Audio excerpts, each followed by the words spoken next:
કચ્છના અંજારમાં વેપારીના કરોડોની છેતરપિંડી કેસમાં વેપારી યુવાન મનીષભાઈ બુધભટ્ટીએ ઝેરી દવા પીને આત્મહત્યા કરી લીધી હતી। બંગાળી કારીગર કરોડોના દાગીના લઈને નાસી ગયો હતો। આ બનાવ ડિસેમ્બર માસમાં બનેલ, જ્યારે ફરિયાદીએ ફરિયાદ કરેલ, પરંતુ અંજાર પીઆઈ સિસોદિયાએ 3 માસ બાદ એફઆઈઆર કરીને પાકી ફરિયાદ લીધેલ। આજે આટલો સમય જોવા છતાં આરોપીની તપાસ ગોકળગાય ગતિએ કરેલ હોવાથી ફરિયાદી કંટાળી જઈને અંતે દવા પીને અંતિમ પગલું લેવાની ફરજ પડી હતી।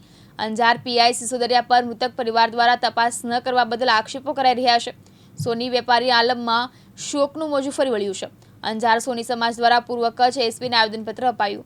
મારું નામ મિતેશ કાંદેલા બુધભટ્ટી છે ને આજની જે ઘટના જે છે એ ઘટનામાં જે ભોગ બનનાર છે મારો ભાઈ છે, કાકાનો દીકરો, જેમનું નામ છે મનીષ હરિલાલ બુધભટ્ટી। મારી સાથે જે છે એમનો સન છે મોટા, એમનું નામ છે જેનિલ મનીષભાઈ બુધભટ્ટી।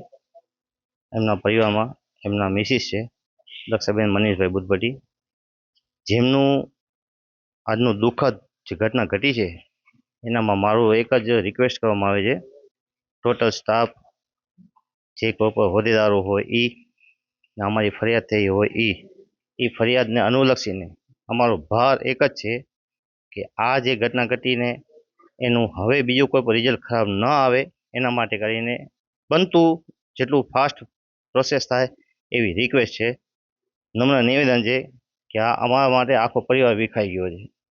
હવે ન વિખાય અને બીજી કોઈ પણ ઘટના ન ઘટે એના માટે કરીને હું એમ કહું છું કે બને એટલી પ્રોસેસ વધારો, ઝડપી વધારો, જેથી જે પાછલા જે જીવો છે ને એને કાંઈ જીવનમાં કાંઈ શાંતિ મળે।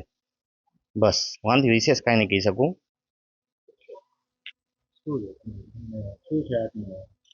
મારું નામ જેનિલ મનીષભાઈ બુધભટ્ટી છે।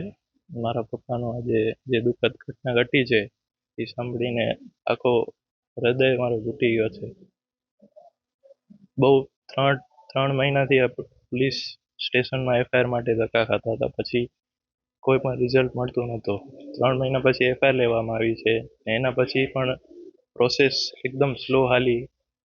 એના પહેલાં પણ બીજા 2 કેસ અમારા પછી બન્યા, એ જલ્દી સોલ્વ થઈ ગયા છે અને અમારા હજી સુધી સોલ્વ નથી થયા।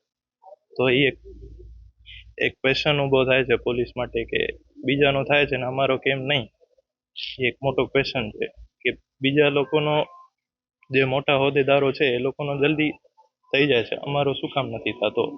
આજે એ ધીમી પ્રોસેસના લીધે એક અમારો પરિવારનો મેઇન માણસ, મેઇન સદસ્ય જે કહી શકો તમે, એ હાલ્યા ગયા છે, જે એકદમ માનસિક પરિસ્થિતિ એની એકદમ નબળી થઈ જવા લીધે એને આવો પગલો ઉપાડવો પડ્યો છે। શું કહો? બનાવની વિગત શું હતી? કઈ કારણસર આવું કર્યું? કે એક બંગાળી કારીગર અમારો તપન સાવ કરીને એની એફઆઈઆર પહેલેથી જ નોંધાવેલી હતી। ડિસેમ્બરમાં અમારી સાથે જે ફ્રોડ થયો છે એના પછી 3 મહિના રહીને અમારી એફઆઈઆર લેવામાં આવી છે ને એના પછી પણ કોઈ હજી સુધી એનો રિઝલ્ટ આવ્યો નથી, જેના લીધે મેન્ટલ ડિપ્રેશન વધારે હોવાના લીધે આવું પગલું ભરવો પડ્યો છે। જયશ્રી મહેતા, દિવ્યાંગ ન્યૂઝ, અંજાર, કચ્છ।